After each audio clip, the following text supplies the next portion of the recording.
Hello, so recently I posted about this animation which I have built using new GPT model within Kombai AI. So let's take a look at how I built this. So the workflow is super interesting. I have a inspiration here.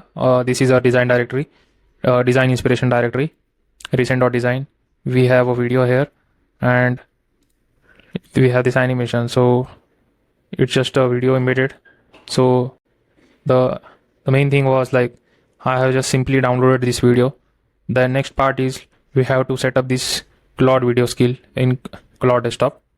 Once we do that, let's go to it. Like we trigger that skill, we give the URL as well so that Claude gets more info about that, and then I will tag my custom Claude skill, which basically just creates a bunch of spec files for creating that exact animation, but it was not able to get that. Then I later on given the video file as it is, and I got my spec files here. Then I ask it to give me frames from that video, and it looks something like this. So this is the initial state. Then we have something like this.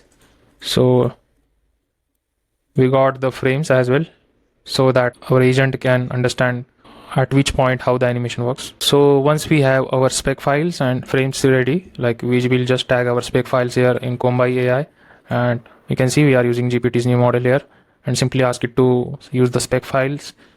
And it was good, but not as much accurate as like I wanted. So I have given the entire frames folder, which contains all the images for entire animation state. And after that, the result was something like this.